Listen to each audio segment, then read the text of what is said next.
राजा शिवछत्रपती महाराजांचा अवघ्या 16व्या वर्षी छत्रपतींनी तोरणागड पहिल्यांदा जिंकला. तोरणा किल्ला जिंकून स्वराज्याचं तोरण बांधलं हा अनुप्रास छान आहे खूप, पण वास्तविक तशी स्थिती नाही आहे. तोरणा प्रचंड उंच. काफी खान म्हणतो की सिंहगड ही जर सिंहाची गुहा असेल तर तोरणा हे गरुडाचं घरटं आहे. आभाळात घुसलेला आहे तो. शिवाजी महाराजांचं वैशिष्ट्य मला सगळ्यात मोठं जे वाटतं, किती हा माणसाची विजन मोठी आहे आणि किती मोठा दूरदृष्टीचा आहे हा माणूस. पहिला विचार त्यांनी राजधानीचा केला आहे. महाभारतामध्ये महापुरुषांची व्याख्या करताना एक रूपक सांगितलं, तिले तैलम गविक्षिरम काष्ठे पावक मंततः एवं धीरो विजानियाय उपास्यम त्यास्य सिद्धये. याचा अर्थच मुळी असा आहे की असा एखादाच महापुरुष जन्माला येतो की जो या सगळ्याचा समन्वय साधून त्या त्या वस्तूंमधनं तेल, दूध आणि अग्नी प्राप्त करून घेतो. असा महापुरुष जन्माला येतो. राजा डे 1 पासनं ते स्वतःला राजा म्हणूनच प्रोजेक्ट करतात आणि राजा संरक्षित राहिला तरच राज्य संरक्षित राहतं. आज्ञापत्र नावाचं एक पुस्तक आहे, रामचंद्र पंत अमात्यकृत आज्ञापत्र. या रामचंद्र पंत अमात्यांनी छत्रपतींच्या 5 पिढ्या पाहिलेल्या आहेत. प्रत्यक्ष शिवाजी महाराज सांगतायत असं वाटतं ते वाचताना आपल्याला. सागरी मार्ग आहेत किंवा मार्ग ज्याच्या हातात आहे, जिथे व्यापार होतो तो खरा राजा. पण हा माणूस कधीही आर्थिक नियोजनात कमी पडला आहे किंवा एखादं काहीतरी बांधकाम करायला घेतलं आहे किल्ला आणि आर्थिक नियोजन नाही म्हणून बांधकाम अर्धवट पडलं आहे, असं कधी झालं? असं एकही उदाहरण नाही ना त्याचं. कुठून मिळाला त्यांनी हा पैसा? फतेपूर सिक्री त्यांनी वसवली, अकबरासारखा माणूस. पण एवढं सगळं वसवलेलं नगर किंवा राजधानी ही पुढल्या 7-8 वर्षात त्याला परत सोडावी लागली आणि परत आग्र्याला यायला लागलं. का? तर पाण्याचं नियोजनच नाही. शिवाजी महाराजांचा एकही किल्ला असा नाही की बांधायला काढला आणि पाणीच नाही म्हणून नियोजन. अन्नधान्य दारुगोळा असला तरी पाणी नाही तर काही नाही. अजूनही गड म्हटला की पहिले आपल्याला रायगड आठवतो. शिवाजी महाराजांनी रायरी जिंकल्यानंतर त्यांच्या मनातले जे काही विचार आहेत ते सभासदांनी लिहून ठेवले की राजा खासा जाऊन पाहता गड बहुत चखोट, अन्नधान्य आणि दारुगोळा ह्याचा पुरेसा साठा असेल, खालचं सगळं जग जरी त्याच्या विरुद्ध गेलं तरी वर्षानुवर्ष झुंजू शकतो. आणि दुसरं वाक्य त्याहूनही महत्त्वाचं आहे की फितुरीशिवाय हा गड जिंकता येणं शक्य नाही.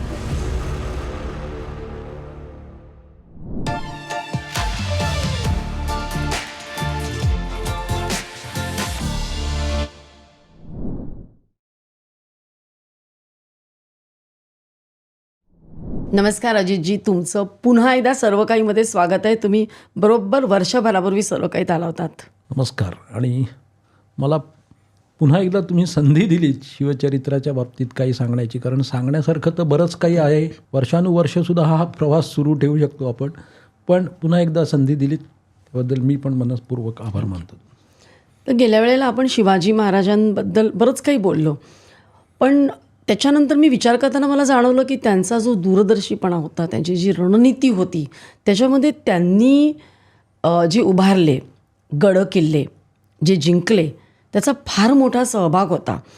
आणि वयाच्या अवघ्या 16व्या वर्षी छत्रपतींनी तोरणागड पहिल्यांदा जिंकला आणि त्याचं नाव प्रचंडगड असं ठेवलं. तर तो तोरणागड जिंकण्यामागे त्यांचं काय धोरण होतं, नक्की काय त्याच्यामागचा विचार होता? आता हे काय झालं आहे माहिती आहे का, की थोडंसं हे नंतरच्या कालखंडात ह्या काही गोष्टींचं त्या शिवचरित्रावरती आता हळूहळू जे काही मुलामे चढत, अर्थात आत्ताच्या कालखंडात नाही, तेव्हापासूनच काही गोष्टी ज्या थोड्याशा ॲड ऑन व्हायला सुरुवात झाली त्याच्यामध्ये. तर तो तोरणा किल्ला जिंकून स्वराज्याचं तोरण बांधलं हा अनुप्रास छान आहे खूप, पण वास्तविक तशी स्थिती नाही आहे. म्हणजे सगळ्यात पहिला तोरणा जिंकला हा जो काही आपला एक समज आहे, तर तसं नाही आहे. मुळात आपल्या जहागिरीत असलेले गड किल्ले आपल्याच ताब्यात, ते पूर्वी जहागीर जरी जहागीरदाराच्या ताब्यात असली तरी त्या जहागिरीतले गड किल्ले हे त्या जहागीरदाराच्या ताब्यात नसायचे, ते केंद्रीय सत्तेच्या अधिपत्याखाली असायचे. म्हणजे मुघलांच्या सत्तेखाली नाही, मुघलांच्या नाही, ज्याची जिथे सत्ता असेल त्याप्रमाणे. आदिलशाहीची सत्ता होती. शहाजीराजे आदिलशाहीचे जहागीरदार होते, पुणा आणि 12 मावळचे. तर त्यामुळे त्यांच्या जहागिरीत जे काही किल्ले असतील त्या किल्ल्यांवरती नियंत्रण आदिलशाहीचं होतं. त्याच्यावरती शहाजीराजांचं नियंत्रण नव्हतं. आता शिवाजी महाराजांना जी काही एक सिस्टीम आणायची होती त्यांच्या राज्यकारभाराची, त्यांच्या मिलिटरी सिस्टीमसाठी आवश्यक, त्याच्यासाठी त्यांना ते गड किल्ले आपल्या ताब्यात हवे होते. त्यामुळे सगळ्यात, तुम्ही जर मला विचाराल तर सगळ्यात पहिला त्यांनी सिंहगड ताब्यात घेतलेला आहे. सिंहगडावरती त्यावेळेला कागदपत्र उपलब्ध आहेत ज्याच्यामध्ये असे उल्लेख आहेत की दादोजी कोंडदेव हे जसे शहाजीराजांचे वैयक्तिक मुतालिक होते, शहाजीराजांच्या जहागिरीचे व्यवस्था पाहणारे होते, त्याचप्रमाणे ते आदिलशाहीचेही सरकारी अधिकारी होते. आणि नामजात सुभेदार सिंहगड अशी दादोजी कोंडदेवांच्या नावामागे लावलेली उपाधी आहे. तर त्यामुळे सिंहगड त्यांनी सुरुवातीला अगदी पहिला ताब्यात घेण्याचा प्रयत्न केला आणि तो घेतलाही काही काळासाठी. कोणत्या वर्षी घेतला त्यांनी हा? तो 1645-46 मध्ये त्यांनी घेतला तो. नाही, आणि त्यांचं वय काय होतं तेव्हा? 15-16 वर्ष. 15-16, हां. म्हणजे ज्यावेळेला सुरुवात झाली त्यावेळेला. तर त्यामुळे तो सिंहगड ताब्यात घेतल्यानंतर म्हणजे किंबहुना 1649 साली 48-49 मध्ये ज्यावेळेला शहाजीराजांना गिरफ्तार केलं आदिलशहानी, हे सगळे उद्योग, कारण आदिलशहाला लक्षात आलं की शहाजीराजांच्याच वतीने हे इकडेचे पुण्याच्या जहागिरीमध्ये शिवाजीराजे आणि तिकडे बंगलोरच्या जहागिरीमध्ये त्यांचे ज्येष्ठ पुत्र संभाजीराजे हे सगळे उद्योग असं काहीतरी करतायत. चांगल्या अर्थाने उद्योग म्हणतोय मी. तर त्यावेळेला त्यांना शहाजीराजांना कैद करण्यात आलं आणि त्यावेळेला आदिलशहानी 3 किल्ले परत मागितले, ज्याच्यामध्ये बंगलोरच्या जहागिरीमधले बंगलोरचा किल्ला आणि कंदरपी तो किल्ला आणि पुण्याच्या जहागिरीतला सिंहगड जो तुम्ही ताब्यात घेतला आहे तो तुम्ही सोडून द्या अशी अट घालण्यात आली. आणि ती त्या दोन्ही मुलांनी त्याप्रमाणे ते 3 किल्ले परत देऊन शहाजीराजांची सुटका केलेली आहे. तोरणा किल्ला जिंकून स्वराज्याचं तोरण बांधलं हे जे काय आपण म्हणतो, किंबहुना किल्ल्यांचा उपयोग आपण का आणि कसा करायचा आहे ह्याचं जर आपल्याला एक शिवचरित्राचा अभ्यास करताना जर आपल्याला एक बघण्याचं आवश्यकता वाटली तर माझ्या मते त्यांच्या मनावरती किल्ल्यांचा संस्कार कधी झाला असावा. आता त्यांचा जन्मच मुळी शिवनेरीवरती झाला, पण वयाच्या 2ऱ्या-3ऱ्या वर्षी ते शिवनेरीवरनं खालती ते उतरले जिजाबाईंच्या बरोबर. त्यावेळेला तर काही 3 वर्षाच्या मुलाच्या एवढा काही इम्पॅक्ट होत नाही मनावरती किंवा ह्याच्यावरती. पण नंतर म्हणजे साधारण 1636 मध्ये शहाजीराजांनी एक प्रयत्न करून बघितला स्वराज्याचा. म्हणजे त्यावेळेला प्रत्यक्ष त्याला स्वराज्य असं नाही म्हणता येणार, पण शहाजीराजांनी निजामशाही वाचवण्याची धडपड केली आणि ही निजामशाही संपवण्यासाठी मोगल म्हणजे त्यावेळेला शहाजहान हा बादशाह होता मोगलांचा आणि आदिलशाह या दोघांनी मिळून निजामशाही संपवण्याचा प्रयत्न केला होता. या 2 प्रचंड सैन्याविरुद्ध शहाजीराजांनी शहापूर जवळचा जो माहुलीचा किल्ला आहे त्या माहुलीच्या किल्ल्यावरती आश्रय घेऊन तिथे त्यांच्या ताब्यात असलेला तो जो मुर्तजा निजाम म्हणून जो होता तो लहान होता मुलगा, त्याला मांडीवरती घेऊन शहाजीराजे सिंहासनावर बसत होते आणि ते निजामशाही चालवत होते. आणि जवळजवळ 4-5 वर्ष हा शहापूरच्या जवळच्या माहुली किल्ल्याचा वेढा चालू होता. मोगल आणि आदिलशाह खालती एक झालेले होते आणि शहाजीराजे एकटे झुंजत होते. त्यावेळेला निजामशाहीची ताकद काही फारशी नव्हती. मग तेव्हा वेढा घातला होता का? हो, वेढा घातला होता. त्यावेळेला कागदपत्र असं म्हणतात की जिजाबाई आणि बाल शिवाजीसुद्धा त्यांच्याबरोबर माहुली किल्ल्यावरती होते. कदाचित शिवाजी महाराजांना किल्ल्यांचं महत्त्व, जर आपले वडील खालच्या प्रचंड एवढ्या मोठ्या सैनिकी सामर्थ्याविरुद्ध एका किल्ल्याच्या आश्रयाने 3 ते 4 वर्ष झुंजू शकतात हे कदाचित त्यांच्या बालमनावरती त्यावेळेला चित्र उमटलेलं असावं आणि त्यामुळे तिथनं त्यांनी ती प्रेरणा घेतली असेल आणि त्यांना किल्ल्यांचं महत्त्व काय आहे किंवा शहाजीराजांनी एक जी काही मिलिटरी सिस्टीम त्यावेळेला त्यांच्या लक्षात आणून दिली असेल तर त्यामुळे त्यांना ते किल्ल्यांचं महत्त्व कळलं. आणि दुसरं म्हणजे महाराष्ट्रात किंबहुना सह्याद्रीच्या कडेकपाऱ्यांवरती जेवढे किल्ले आहेत तेवढे देशात कुठेच नाही आहेत. तर त्यामुळे आपल्याकडे उपलब्ध असलेली संसाधनं वापरूनच आपल्याला पुढे जायचं आहे. तर त्यामुळे मनुष्यबळ, सैन्यबळ, संख्याबळ, युद्धसामुग्री ही आपल्याला जमवायचीच आहे नंतर, पण आत्ता आपल्याकडे अवेलेबल काय आहे, मग ते किल्ले वापरा. तर त्यामुळे त्यांनी ते किल्ल्यांचा वापर सुरू केला. मग किल्ले आपल्या ताब्यात, ते सुद्धा सुरुवातीला जेव्हा त्यांनी तोरणा, हां, तोरणा पहिल्यांदा का म्हणजे तोरणाच्या संदर्भात हा आपला प्रश्न विचारला आपण, तर तोरणा किल्ला का, त्याचं मला असं अभ्यासाअंती असं वाटतं की मुळात त्यांनी मुरुमदेवाचा डोंगर हा जो होता हा ताब्यात घेतला आणि तिथे किल्ला बांधायला सुरुवात केली आणि मग पुढे त्याचा राजगड असं नामकरण केलं. आता शिवनीती या आज्ञापत्रामध्ये जी शिवनीती सांगितलेली आहे रामचंद्र पंत अमात्यांनी, म्हणजे शिवाजी महाराजांची नीती त्यांनी बघितलेली होती, त्यामुळे त्यांनी ती लिहून ठेवली. त्याच्यातच म्हटलेलं आहे किल्ल्याच्या समीप दुसरा डोंगर नसावा किंवा दुसरा किल्ला नसावा, असल्यास सुरुंगाने पाडून किल्ल्याच्या आहारी आणावा आणि तेही शक्य नसल्यास तटबंदीनी बांधून काढावा. आता राजगड आणि तोरणा हे जवळजवळ एकाच डोंगराचे जर तसं बघायला गेलं तर भाग आहेत. म्हणजे राजगडावरनं तोरण्यावरती त्या धारेवरनं, डोंगराच्या धारेवरनं फार डेंजरस आहे, सामान्य माणसाने प्रयत्न करण्यात अर्थ नाही आहे, पण जाता येतं. मला तरी असं वाटतं की ते स्वराज्याचं तोरण बांधलं वगैरे ठीक आहे, पण ही जी नीती आहे ना, ही डे वनपासनं या माणसाच्या डोक्यात आहे की राजगड जर आपण राजधानी म्हणून वसवतोय तर त्याच्या इतक्या सान्निध्य असलेला दुसरा डोंगर तो आधी घ्यायला हवा म्हणण्यापेक्षा तो बांधून काढायला हवा, कारण तो फोडून आहारी जाणार नाही. आणि तोरणा प्रचंड उंच आहे. म्हणजे काफी खान म्हणतो की सिंहगड ही जर सिंहाची गुहा असेल तर तोरणा हे गरुडाचं घरटं आहे. आभाळात घुसलेला आहे तो तोरणा, असं काफी खान म्हणतो, कारण त्याला तर ते डोंगर दऱ्या आणि त्याची तर सवयच नाही. म्हणजे औरंगजेबाचा चरित्रकार आहे हा काफी खान, हा तो तिकडनं उत्तरेतनं आलेला आहे.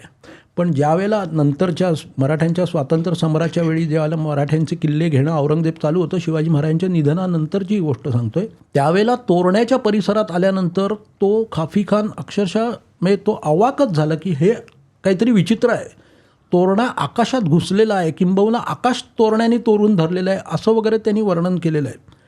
तर त्यामुळे एवढा प्रचंड उंच डोंगर आपल्या राजधानीच्या डोंगराशेजारी ठेवणं, तो बरं तो प्रचंड मोठा आहे, त्यामुळे तो फोडून तर काही आपल्याला सुरुंगाने आहारी आणता येणार नाही, मग तो बांधून काढा, हा उद्देश किंवा हा दृष्टिकोन असावा. कारण तसं त्यानंतर इतिहासामध्ये तोरण्याविषयी, म्हणजे तोरणा आहे त्यांच्या ताब्यात, सदैव ताब्यात आहे, त्यांनी तो बांधूनही काढलेला आहे, पण तसं तोरण्याच्या बाबतीत जशी ऐतिहासिक काही गोष्टी, घटना काही ज्या प्रत्येक किल्ल्याच्या बाबतीत ज्या आपल्याला बघायला मिळतात किंवा ऐकायला मिळतात किंवा वाचायला मिळतात कागदपत्र, तशी तोरण्याच्या बाबतीत फारशी काही नंतरच्या काळात, शिवकाळात काही फारसं आढळत नाही.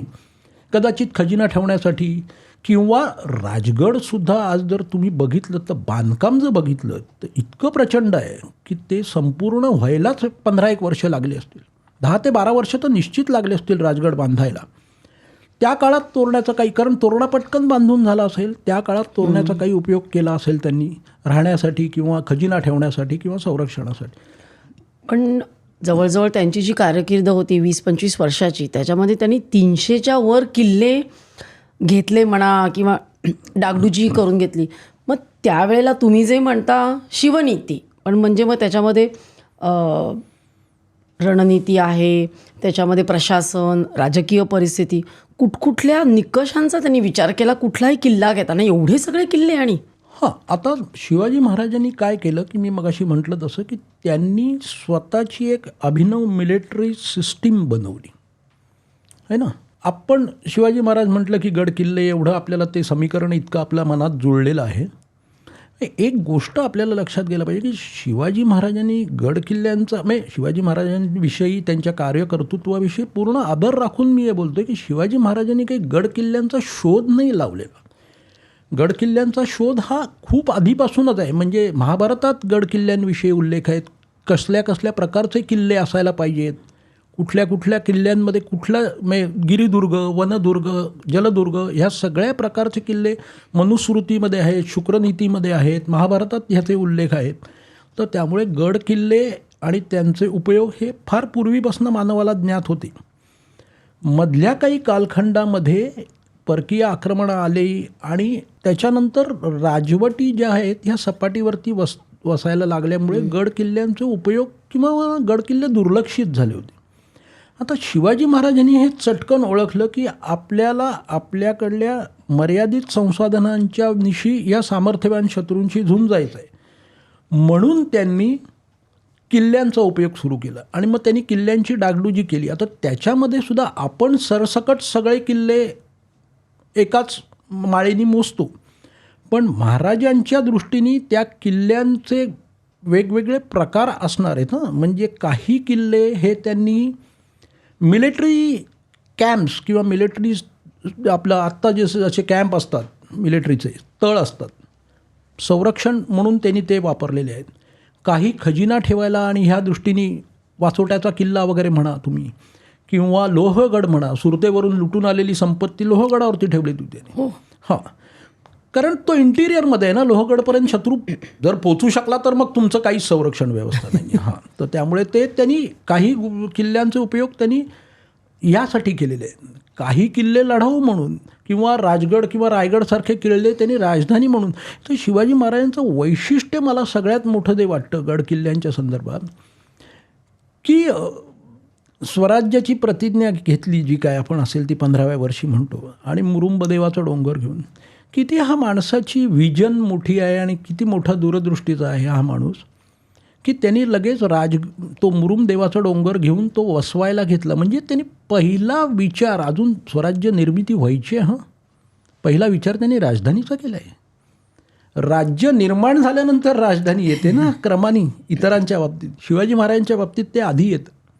त्यांनी आधी राजधानी बसवायला घेतली कारण सुरुवातीच्या कालखंडात आहे त्या जहागिरीतच, म्हणजे अजून त्याला स्वराज्य म्हणता येईल की ते आपल्या ताब्यात आहे सगळं, पण त्यांनी अजून बाहेर पाऊल नाही घातलेलं आपल्या जहागिरीचं. ते पहिलं पाऊल त्यांनी बाहेर 1656 जावळी जिंकून, मोऱ्यांची जावळी जिंकून घातलेलं आहे. पण तोपर्यंत आपल्याच जहागिरीमध्ये सगळं त्यांचं जे काही हालचाली चालू आहे. पण राजा डे 1पासनं ते स्वतःला राजा म्हणूनच प्रोजेक्ट करतात आणि म्हणून पहिला विचार हा राजधानीचा पाहिजे. कारण शुक्रनीतीमध्ये पण म्हटलेलं आहे की दुर्गामुळे राजाला आणि राजामुळे दुर्गाला दुर्गमता येते आणि दोहोच्या बले राज्याला बळकटी येते, दुर्गमता येते. तर त्यामुळे राजाचा विचार पहिला आणि राजा संरक्षित राहिला तरच राज्य संरक्षित राहतं. त्यामुळे त्यांनी राज्य निर्मितीच्या प्रक्रियेबरोबरच राजधानीची उभारणी राजगडासारखी करून घेतलेली आहे किंवा केलेली आहे. हा त्यांचा विजनचा एक मोठेपणाचा भाग आहे. त्यांची जेव्हा आग्र्याहून सुटका झाली तेव्हा ते थेट पोचले मला असं वाटतं राजगडावर, नाही का? कारण त्यावेळेला राजगडच राजधानी होती, ती पहिली राजधानी होती ना. मग तेव्हा त्यांनी पहिली राजधानी म्हणून राजगड का निवडला? म्हणजे त्याची काही भौगोलिक परिस्थिती कारणीभूत होती की एक राजकीय महत्त्व होतं त्याला राजगडाला?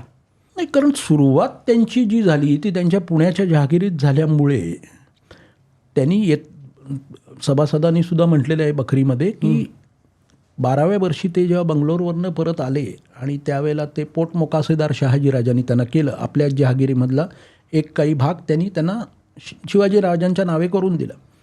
येताच 12 मावळे काबीज केली असं जे म्हटलेलं आहे. तर त्या 12 मावळ काबीज केली, त्या 12 मावळांमधला मुरुंबदेवाचा डोंगर, राजगड आणि तो वसवणं वगैरे ते जे काही प्रकार आहे तर तो सुरू झाल्यामुळे राजगडाचं तोपर्यंत भौगोलिक स्थान म्हणजे उंच आहे, किल्ला आणि बेलाग आहे, हे आहे सगळं. पण त्यावेळेला तर दुसरं काही अवेलेबल नाही आहे ना. त्यांच्या जहागिरीत जे आहेत डोंगर किल्ले त्या मानाने मग राजगडच हे आहे. तर त्यामुळे तशी त्यावेळेला काही रणनीती आखून त्यांनी तो त्यांनी राजधानी म्हणून तो राजगड हा केला की तो बेलाग करायचा, बळकट करायचा.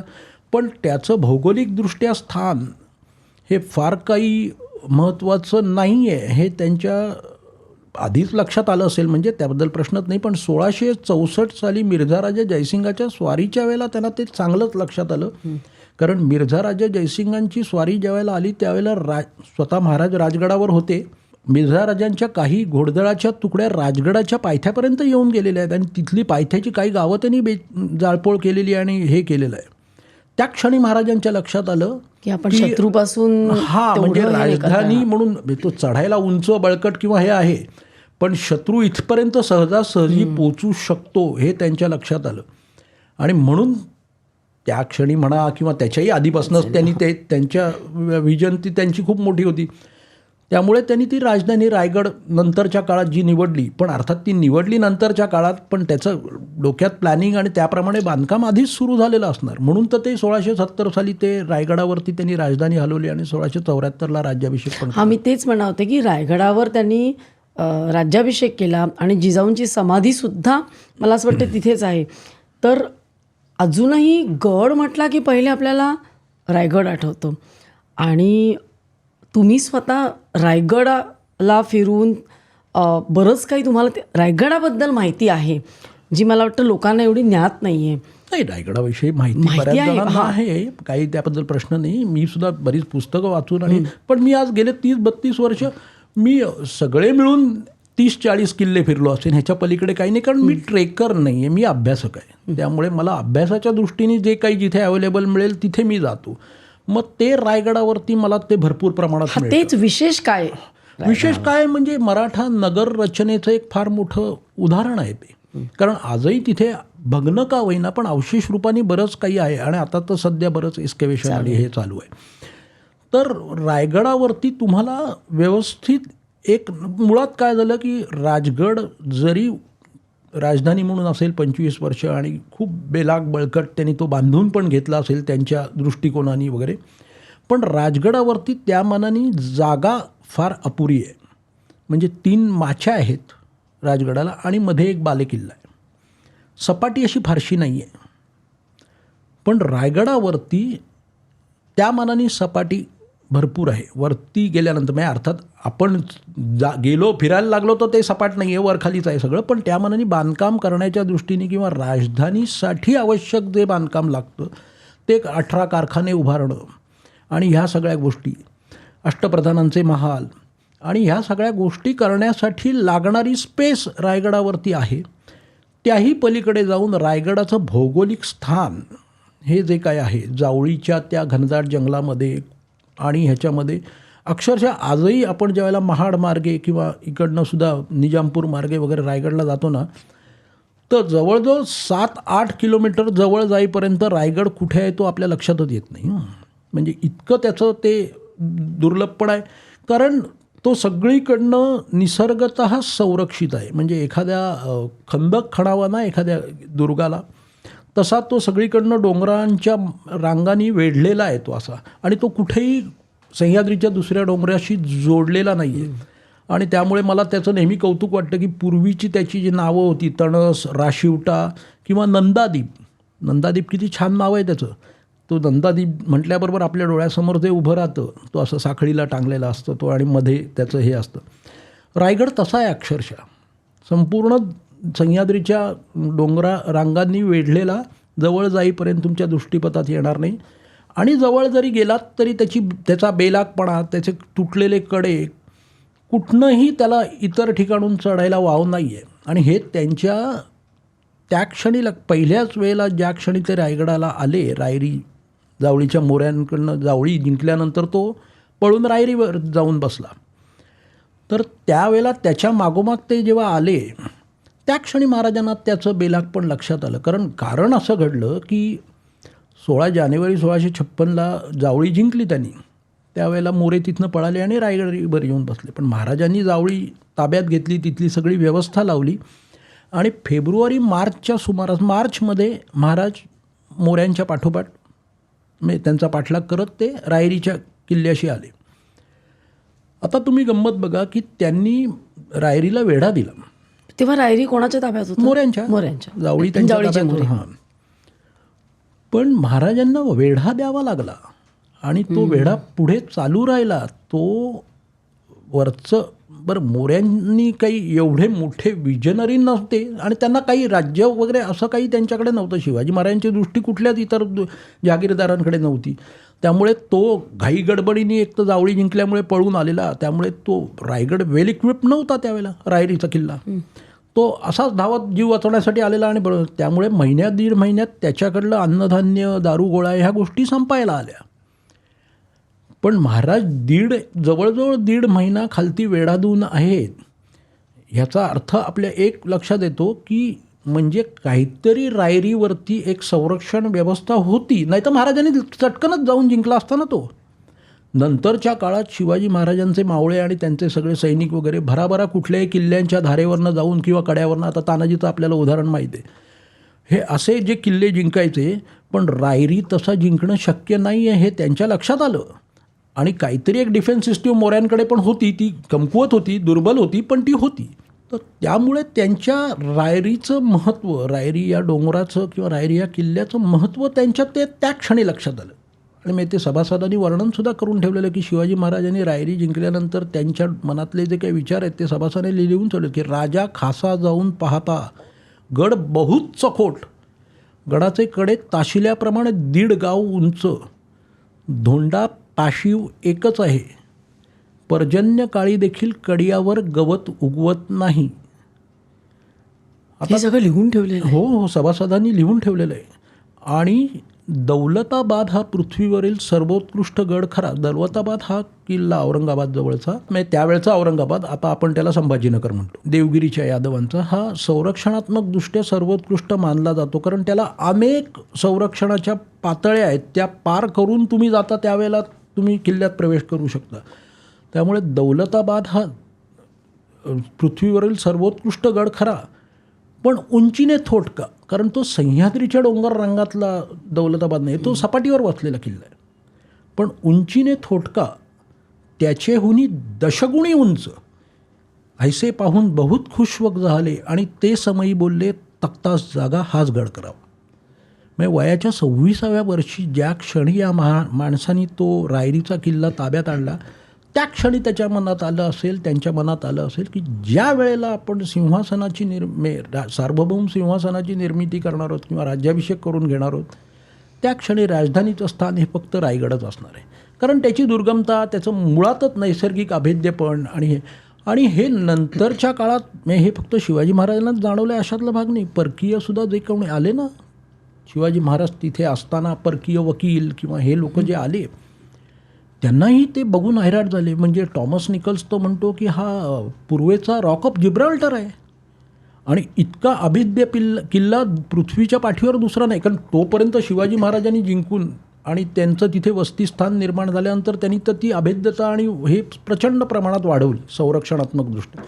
त्यामुळे टॉमस निकल्स तर अक्षरशः आश्चर्यचकित झाला. म्हणजे त्यांनी उद्गार काढलेत, त्यातली 2 वाक्य फार महत्त्वाची आहेत की जर अन्नधान्य आणि दारुगोळा ह्याचा पुरेसा साठा असेल तर हा किल्ला खालचं सगळं जग जरी त्याच्या विरुद्ध गेलं तरी वर्षानुवर्ष झुंजू शकतो. आणि दुसरं वाक्य त्याहूनही महत्त्वाचं आहे की फितुरीशिवाय हा गड जिंकता येणं शक्य नाही. अर्थात ह्याच्यामागे सगळी महाराजांची पण संरक्षण व्यवस्था त्यांनी रायगडासाठी जी काय निर्माण केली त्याचं पण सगळ्यात महत्त्व आहे. तर त्यामुळे रायरीचं महत्त्व त्यांनी त्या क्षणी ओळखलं होतं की हे आपल्याला जे इथून पुढे जे आपल्याला, कारण शेवटी काय आहे की आपण जो काही उद्योग आरंभलेला आहे ते आपल्याविरुद्ध परकीय आक्रमण सतत येतच राहणार. तर त्यामुळे त्यांच्याशी झुंजण्यासाठी त्यांनी ते किल्ले आणि त्या प्रकारे इक्विप केले. आता मी मगाशी म्हटलं तसं की त्यांनी एक वेगळीच मिलिटरी सिस्टीम आणली. इतके सगळे किल्ले, म्हणजे एवढे सगळे किल्ल्यांची डागडुजी करणं, विचार करून उभारणी करणं, म्हणजे एवढे का, एवढ्या मोठ्या प्रमाणात किल्ले का? आता ह्याच्याविषयी मी तुम्हाला एक हे सांगतो. म्हणजे शिवाजी आपण हे म्हणतो सगळं, शिवाजी महाराजांच्या प्रत्यक्ष मनामध्ये एकंदरीतच किल्ल्यांविषयी काय भाव आहेत ते रामचंद्रपंत अमात्यांनी आज्ञापत्र या पुस्तकात लिहून ठेवलेले आहे. ते रामचंद्रपंत अमात्य काही नवीन काही जर आपले वाचक किंवा हे असतील व्ह्युअर्स तर त्यांच्या ह्याच्यासाठी सांगतो, बाकी बऱ्याच जणांना माहिती आहे. ते आज्ञापत्र नावाचं एक पुस्तक आहे, रामचंद्रपंत अमात्यकृत आज्ञापत्र. या रामचंद्रपंत अमात्यांनी छत्रपतींच्या 5 पिढ्या पाहिलेल्या आहेत. ते दीर्घायुषी होते. हो, शिवाजी महाराजांच्या अष्टप्रधान मंडळात होते ते. शिवाजी महाराज, संभाजी महाराज, राजाराम महाराज, राजाराम महाराजांचे ताराबाईपासून झालेले पुत्र दुसरे शिवाजी आणि राजाराम महाराजांचे राजेशबाईपासून झालेले पुत्र म्हणजे रामराजे. हे प्रत्येकजण क्रमाने गादीवरती येत गेले. तर ह्या रामराजांच्या काळात सुद्धा रामचंद्रपंत अमात्य पन्हाळगडावरती आहेत. आणि ह्या रामराजांनी रामचंद्रपंत अमात्यांना अशी आज्ञा केली की आमच्या वाडवडिलांनी हे सगळं कसं काय मिळवलं हे आमच्यासाठी आणि आमच्या पुढल्या पिढ्यांसाठी, राजपुत्रांच्या शिक्षणासाठी तुम्ही आज एवढे जाणते आहात आणि आमचा गेल्या 5 पिढ्यांचा इतिहास तुम्हाला ज्ञात आहे. तर मुळात आमच्या आजोबांनी, शिवाजी महाराजांनी आणि ह्यांनी हे कसं सगळे नूतन सृष्टी निर्माण केली, तर हे आमच्यासाठी आणि आमच्या पुढल्या पिढ्यांसाठी तुम्ही लिहून ठेवा अशी मी तुम्हाला आज्ञा करतो. आणि ती त्यांनी आज्ञा केली म्हणून ह्यांनी ते रामचंद्रपंत अमात्यांनी ते सगळं लिहून ठेवलं म्हणून त्याला आज्ञापत्र नाव पडलेलं आहे.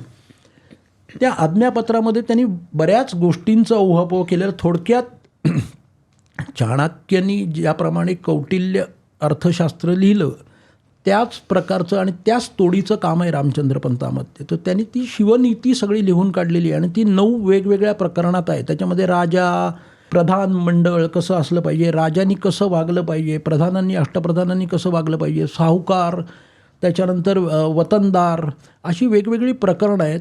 त्याच्यामधलं 8वं प्रकरण दुर्ग आणि 9वं प्रकरण आरमार हे आहे. तर आता शिवाजी महाराज म्हटलं की त्यांच्या आयुष्यात दुर्गांचं महत्त्व आलं. तर शिवाजी महाराजांच्या जीवनामध्ये दुर्गांना काय स्थान आहे हे मी पटकन थोडक्यात सांगतो. त्या आज्ञापत्रामध्ये जे पहिल्या पॅरेग्राफमध्ये लिहिलेलं आहे त्याच्यात सगळं आलं. म्हणजे ते जर तुम्ही समजून घेतलं तर तुम्हाला शिवाजी महाराज आणि त्यांच्या मनातलं दुर्गांचं स्थान कळतं. ते असं आहे, संपूर्ण राज्याचे सार ते दुर्ग. दुर्ग नसता मोकळा देश, परचक्र येताच निराश्रय प्रजाभग्न होऊन देश उद्ध्वस्त होतो. देश उद्ध्वस्त झाल्यावरही राज्य ऐसे कोणास म्हणावे. याकरता पूर्वी जे जे राजे झाले त्यांनी या देशी आधी दुर्ग बांधून तो देश शाश्वत करून घेतला आणि आले परचक्र संकट दुर्गाश्रयी परिहार केले. हे राज्य तर तीर्थरूप थोरले कैलासवासी स्वामी यांनी म्हणजे शिवाजी महाराजांनी गडावरूनच निर्माण केले. जो जो देश स्वशासनवश्य न होई त्या त्या देशी स्थलविशेष पाहून दुर्ग बांधिले, तैसे जलदुर्ग बांधिले आणि त्यावरून आक्रम करीत करीत साल्लेरी अहिवंतापासून कावेरी तीरापर्यंत निष्कंटक राज्य संपादिले. औरंग्यासारखा महाशत्रू चालून येऊन विजापूर भागानगरसारखी महासंस्थाने आक्रमिली.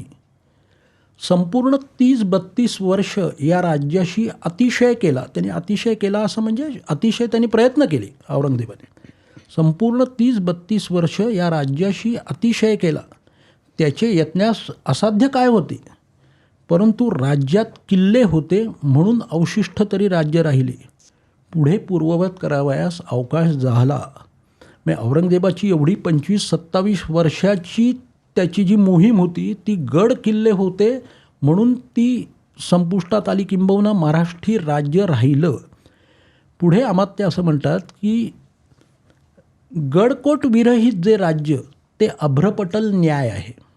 तर अभ्रपटल न्याय ह्याचा अर्थ असा आहे की ज्याप्रमाणे आकाशात ढगांची दाटी होते आणि सोसायट्याचा वारा आल्याबरोबर क्षणार्धात ते ढगांची पांगापांग होते, तसं गडकोट विरहित जर तुमचं राज्य असेल तर शत्रुरूपी वाऱ्याची वावटळ आली की ते सगळी पांगापांग होणार, ते संपणार. याकरता ज्यास राज्य संरक्षण हे पुढलं फार महत्त्वाचं आहे. एक 5-6 पॉईंट आहेत. शिवाजी महाराज, प्रत्यक्ष शिवाजी महाराज सांगतायत असं वाटतं ते वाचताना आपल्याला. याकरता ज्यास राज्य संरक्षण करावयाचे आहे त्याने हे समजून घ्यायचं की गडकोट म्हणजेच राज्य, गडकोट म्हणजेच राज्याचं मूल, गडकोट म्हणजेच खजिना, गडकोट म्हणजेच सैन्याचे बळ, गडकोट म्हणजेच राज्यलक्ष्मी, किंबहुना गडकोट म्हणजेच विश्रांती स्थळं, किंबहुना गडकोट म्हणजेच आपले सुखनिद्रागार आणि गडकोट म्हणजेच आपले प्राणसंरक्षण. हे चित्तात आणून कोणाचेही भरोश्यावर न जाता आहे ते जतन करणे आणि नित्य नूतन गडकोट बांधणे. कोणाचाही भरोसा न धरता हा व्यवहार अव्याहत चालू ठेवावा. हा पहिला पॅरेग्राफमध्येच सगळं आलं. शिवाजी महाराजांच्या नीतीमध्ये, त्यांच्या मनामध्ये गड किल्ल्यांचं काय महत्त्व आहे ते सगळं आलं. आणि ते त्या ह्याच्यामध्ये जसं म्हटलं आहे तसं की ते वाचताना फार हे येतं की साल्लेरी अशा प्रकारे गडकोट बांधून साल्लेरी अहिवंतापासून कावेरी तीरापर्यंत निष्कंटक राज्य, म्हणजे जवळजवळ हे अचल असलेले जे गडकोट आहेत ना ते महाराजांनी चल केले थोडक्यात. हो. हां, की ती एक किल्ल्यांची साखळी त्यांनी उभारून त्याच्यावरनं त्यांनी ती सगळी भूमी पादाक्रांत केलेली आहे. त्यामुळे त्यांनी इतरांच्या शत्रूच्या ज्या मिलिटरी सिस्टीम्स होत्या त्या तोडण्यासाठी या गड किल्ल्यांचा उपयोग केला. म्हणजे महाराजांच्या मिलिटरी सिस्टीममध्ये घोडदळ आहे, पायदळ आहे आणि गडकोट आहेत. त्यांच्या इतरांच्या तुलनेत मध्ये त्यांच्याकडे गजदल नाही आहे, त्यांच्याकडे तोफखाना नाही आहे, त्यांच्याकडे गडकोट आहेत. पण हा फक्त डिफेन्स म्हणून होतं की अर्थात ना, डिफेन्स म्हणून होतं म्हणजे कारण पण तेव्हा शेवटी आक्रमणं व्हायची. हो, पण कारण शेवटी गडकोट काही चल नाही आहेत ना, ते तुम्ही हा, पुढे तेच. नाही सरकवू शकत ना.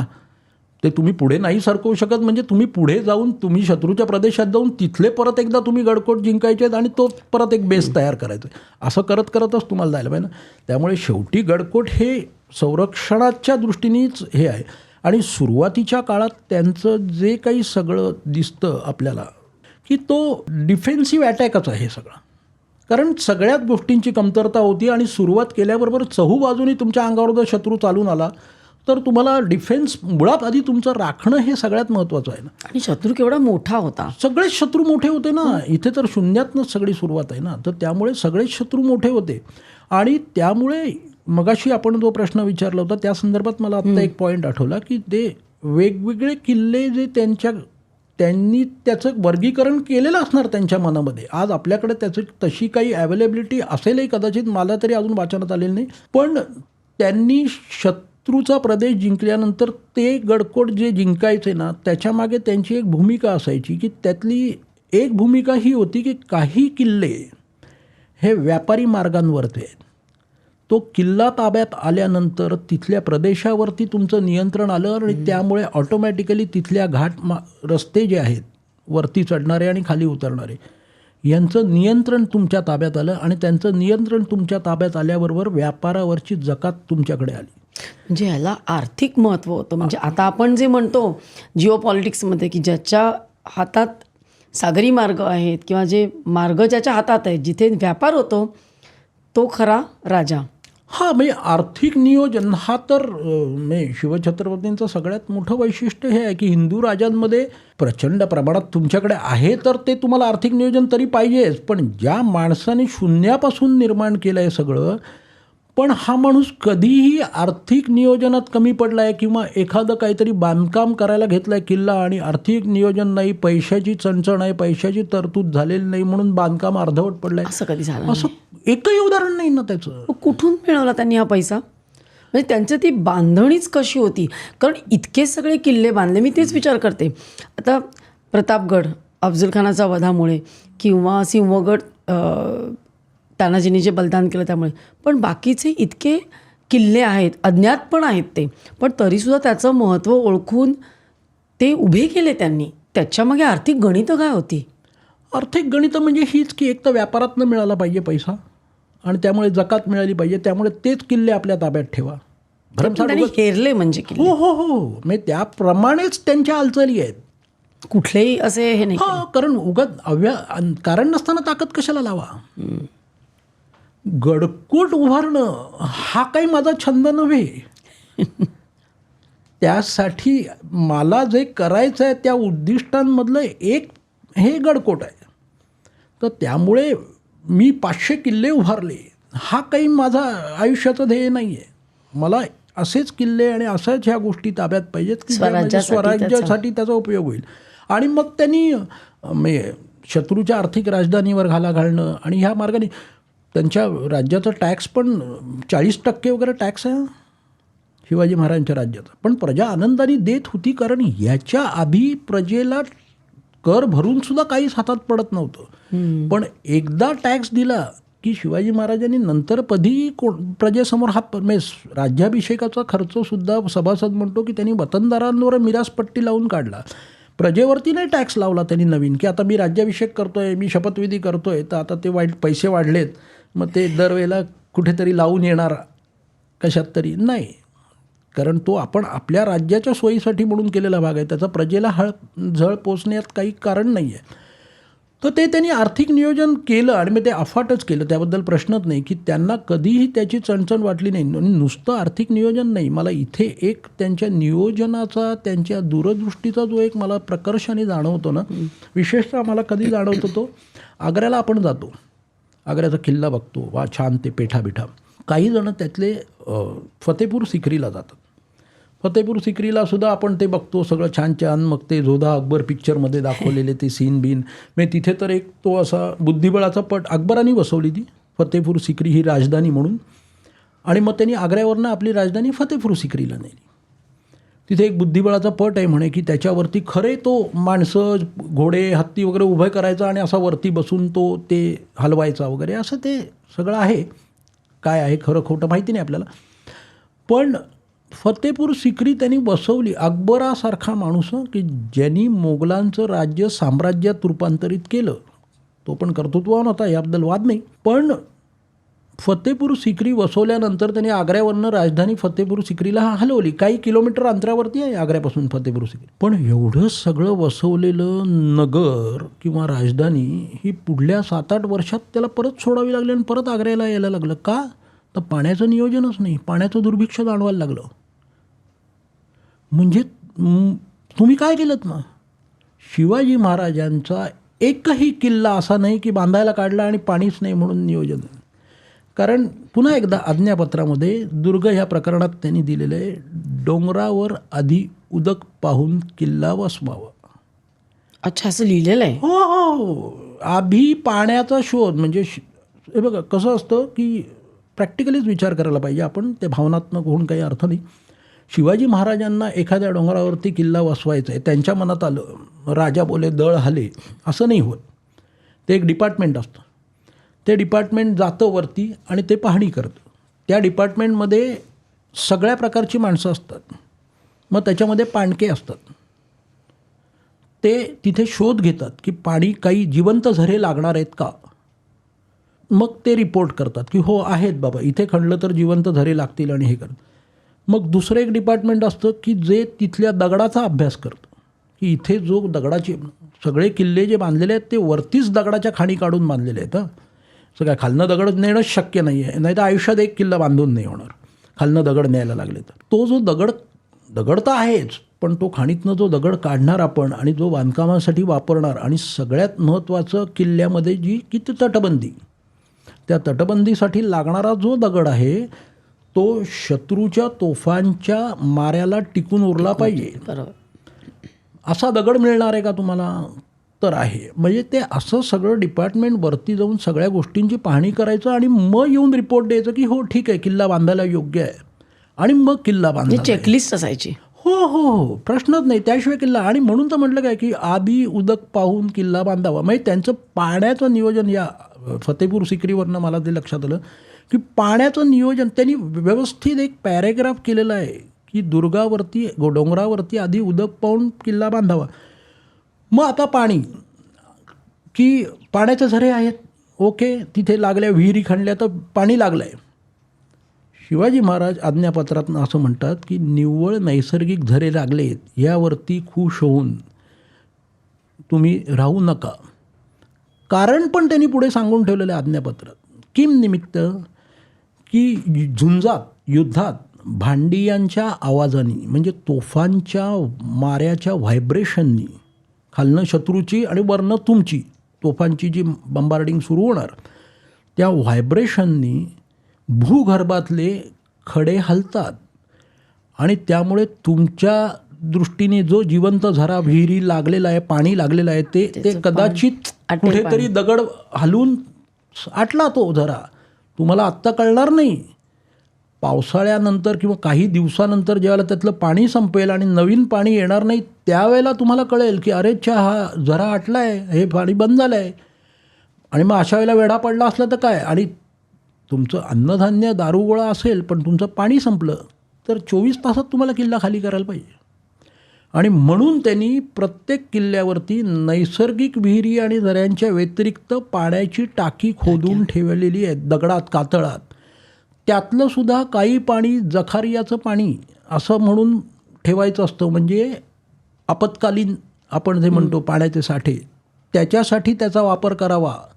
ते वाटेल तसा त्याचा उपसा करू नये. अर्थात मधनं त्याचाही उपसा करायचा, कारण पाणी नुसतं ठेवून काही उपयोग नाही ना. पावसाळ्यापूर्वी पुन्हा त्या दगडात खोदलेल्या टाक्यांमध्ये पुन्हा येणार ते पाणी, पण ते त्याचं सायकलिंग ते तसं व्यवस्थित ठेवायचं. म्हणजे पाण्याचा कुठेही तुम्हाला तुटवडा पडला नाही पाहिजे. कारण तुमचं पाणी संपलं की संपलं, तो तुमचं जीवनच आहे ना, ते संपलं की संपलं. किल्ला तुम्हाला ताब्यातच द्यायचा आहे, त्याशिवाय काही नाही. अन्नधान्य दारुगोळा असला तरी पाण्या नाही तर काही नाही.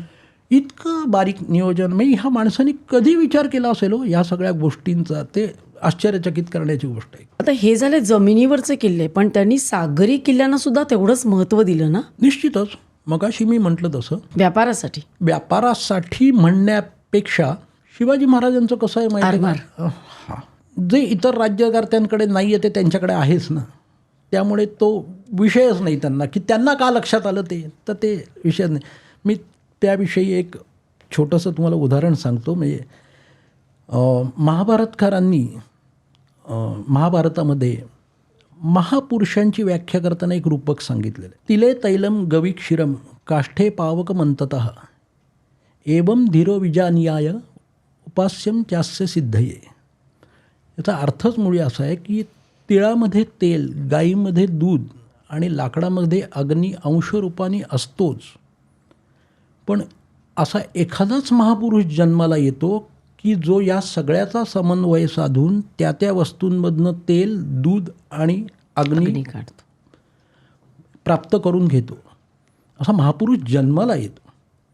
आता मी मगाशी म्हटलं तसं की शिवाजी महाराजांच्या आधीपासून सह्याद्री आहे, सह्याद्रीवरचे गिरिदुर्ग आहे, समुद्र पण आहे ना.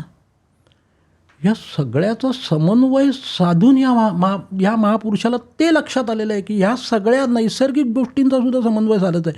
आणि दुसरं सगळ्यात महत्त्वाचं म्हणजे आपलं राज्य पश्चिमेच्या डोंगराळ प्रदेशात आहे. आपल्या पाठीमागे समुद्र आहे. समुद्र ही त्यावेळेला काही हवाई जहाजं नव्हती. त्यामुळे परकीय लोक येतात ते ह्याच मार्गाने येतात आपल्या भूमीवरती. ते व्यापारासाठी येतात, ते सगळ्यासाठी येतात.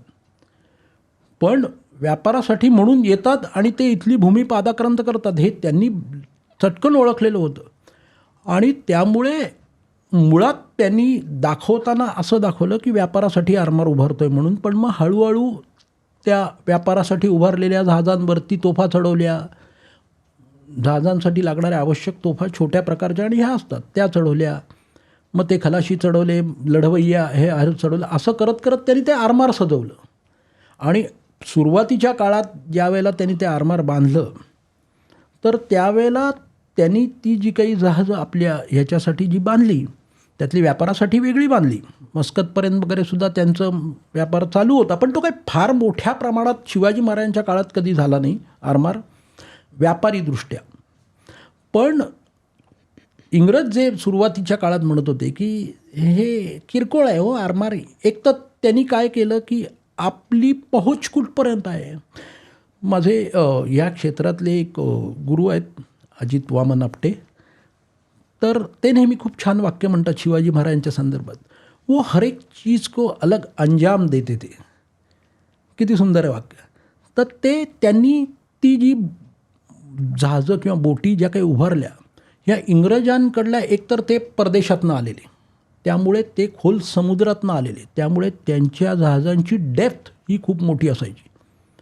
त्यामुळे ते बॅलन्सिंग आणि हे सगळं छान होतं. आणि पण मुळात त्याचा काय प्रॉब्लेम होतो की जहाज जेवढं मोठं तेवढं वाऱ्याच्या शिडावरतीच तुम्हाला ते अवलंबून राहिलं. शिवाजी महाराजांनी छोट्या छोट्या संगमिरी नावाची गलबतं उभारली आणि त्या होड्या आरमाराच्या त्या खालनं सपाट होत्या.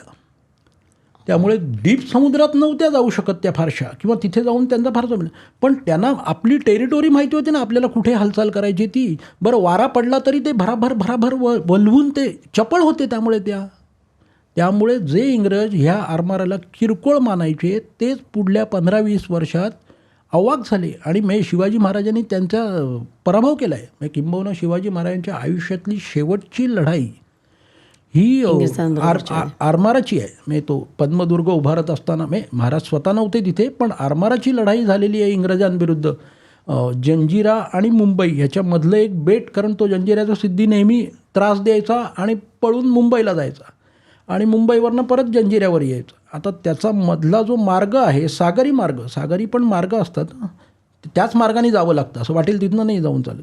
तर त्याचा तो मार्ग आहे तो तोडण्याकरता मध्ये खांबेरी, उंदेरी आणि पद्मदुर्ग ह्या 2 ठिकाणी त्यांनी तटबंदी उभारली की तो चेक करण्यासाठी त्याला.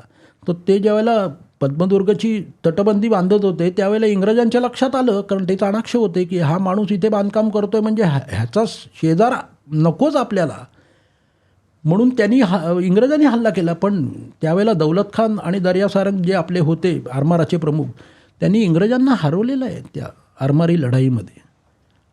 तर महाराजांच्या आयुष्यातला हा म्हणजे त्यांच्या आयुष्यात आरमार सुरू होऊन त्यांनी आरमाराची सुरुवातसुद्धा काय वयाच्या 26व्या वर्षी कल्याण भिवंडी जिंकलं जावळीच्या पाठोपाठ, आणि त्यांनी आरमाराची स्थापना केलेली आहे. म्हणजे अजून पहिला आंतरराष्ट्रीय पराक्रम अफजल खानाचा वध अजून 3 वर्ष पुढे आहे.